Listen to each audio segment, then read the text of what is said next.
안녕하세요. 절세 클리닉 소장 김영선 세무사입니다. 요즘 제 주변을 둘러보면 부자라는 타이틀을 가지신 분들 중에 가족법인 운영을 하나도 안 하고 있다. 이런 대표님을 만나기가 더 어려운 것 같습니다. 우리 사회가 점점 더 가족 중심으로 변화하고 있고 어느 정도 자산을 보유하신 분들의 첫 번째 관심이 가족들이 어떻게 하면 더 행복하고 풍요로운 삶을 살 수 있을까 하는 부분이기 때문에 어쩌면 당연한 현상일 수도 있을 것 같아요. 오늘 영상에서는 더욱더 많은 대표님들이 가족법인을 운영하고 하나가 아닌 다수의 가족법인을 운영하기도 하는 이유를 여러 가지 관점에서 설명드리도록 하겠습니다. 목차는요, 우선 가족법인이 무엇인지, 그리고 가족법인의 그 장점, 또 다른 장점, 그리고 가족법인 운영하실 때의 주의점을 함께 살펴보도록 하겠습니다. 가족법인이란 무엇일까요? 사실 가족법인이라는 건 법적인 용어는 아니에요.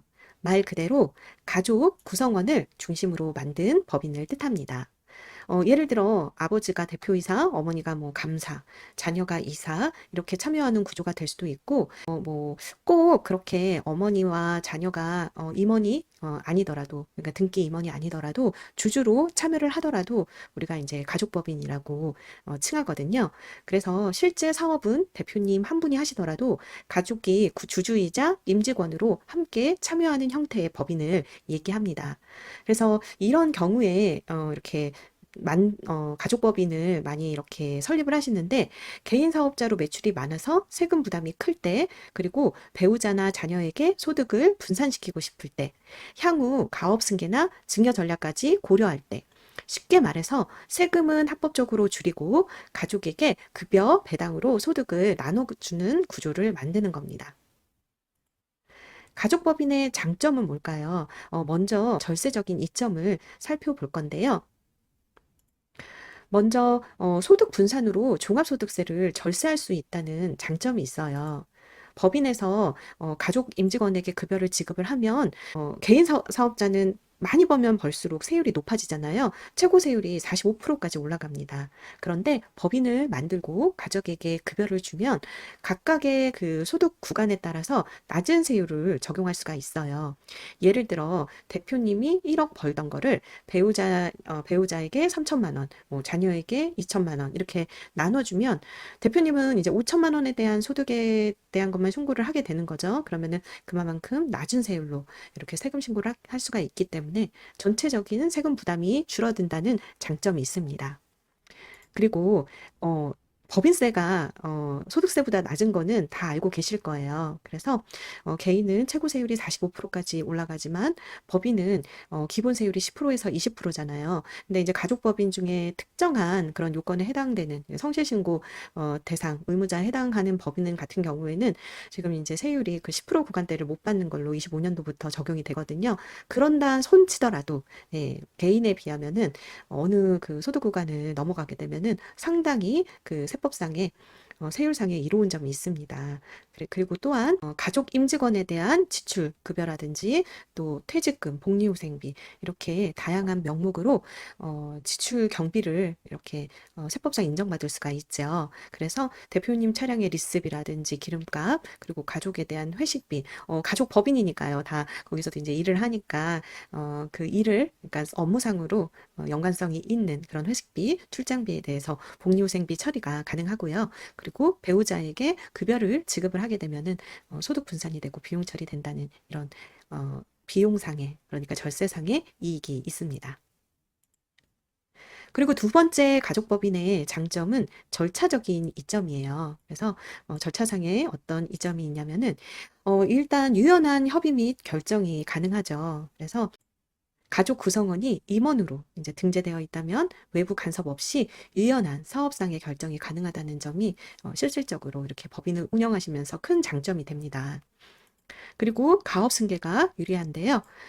자녀가 일정 지분을 갖고 있으면은 이미 자녀가 지분을 보유하고 있기 때문에 그 기타 지분만 어떻게 잘 넘겨주면 될지 고려하시면 되잖아요. 그래서 추후 가업 승계 시 증여 상속세에서 유리할 수가 있고요.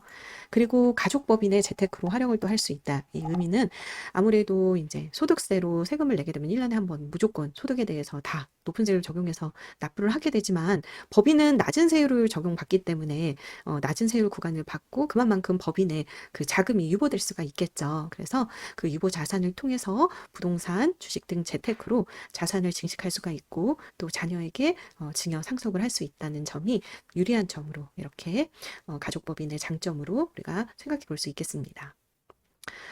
그렇다면 이러한 장점이 있는 반면에 우리가 가족법인을 운영할 때 어떤 점을 주의해야 될지 살펴보도록 하겠습니다. 가짜 급여, 가짜 임원은 절대 안 됩니다. 예, 가족에게 급여를 주려면 실제 일을 해야 합니다. 세무조사 나왔을 때 이 자녀가 어떤 업무를 했는지 설명하지 못하면 인건비가 부인되고 또한 그 가산세까지 발생할 수가 있습니다. 그래서 가족에게 급여 지급 시에 실제 업무를 해야 된다는 점을 꼭 유념하시고요. 그래서 이렇게 그러면은 가짜 급여, 가짜 임원 이렇게 되지 않으려면은 어떻게 업무를 해야 할까요? 예, 이렇게 업무 일지를 간단하게라도 계속적으로 기록해 가면서 또한 이메일을 기록할 때 반드시 그 일하고 있는 그 가족 임원들이 본인의 이메일을 통해서 업무를 주고받는 것이 나중에 어떤 세무조사나 이런 소명의 요구가 있을 때 자료로 제출할 수가 있겠죠. 그리고 또한 월급 계좌도 별도 그 당사자 명의의 계좌로 이체를 하셔야지 다른 계좌로 이체한다든지 이렇게 되면은 상당히 오해를 받을 수 있는 소지를 이렇게 두는 거죠. 그리고 연말에 4대 보험 원천세 신고 이런 부분들 정확하게 신고와 급여 지급한 내용이 일치하도록 반드시 보관하셔야 합니다. 두 번째로요. 명의신탁 차명주주 절대 안 된다. 예. 자녀 이름으로 지분을 줬는데 이제 실제 자녀의 돈으로 자본금 납입한 것이 아니고 아버지가 이렇게 자본금을 대신 납입을 해줬다.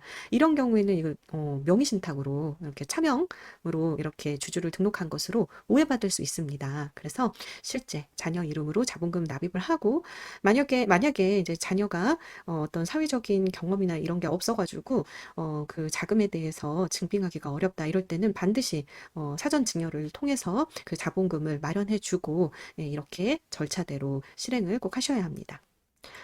그리고 법인과 개인 자금을 철저히 구분해야 된다는 거 기본이겠죠. 법인 계좌에서 뭐 개인 생활비를 쓰신다든지 이러면 절대 안 되고요. 또한 사업용으로 반드시 법인 자금은 사업용으로만 사용을 해야지 개인 용도로 이렇게 혼용해서 사용하면은 나중에 세무조사나 이런 게 있을 때 특히나 가족법인은 더 타겟이 될 수가 있기 때문에 철저히 관리를 하셔야 합니다. 마지막으로 가족법인 운영 시 오너 마인드는 어때야 할까요? 무리한 운영 안 되고요. 성급한 기대도 안 됩니다. 법인을 만들었다고 그 자체가 절세가 되는 것은 아닙니다. 1, 2년 정도는 이렇게 계속적으로 유지를 하면서 지속적으로 이렇게 세무 그 구조를 맞춰 나가야 차차 그 절세 효과가 나는 거지, 가족법인만 설립을 했다고 해가지고 그 자체로 어떤 그런 세금상의 이점이 있는 건 아니거든요. 그래서 세무 전문가와의 그런 상의를 통해서 지속적인 절세 구조를 만들어가는 것이 절세의 핵심입니다. 가족법인은 분명 강력한 절세 전략입니다. 하지만 잘못 운영하면 오히려 세금 리스크가 커질 수도 있어요.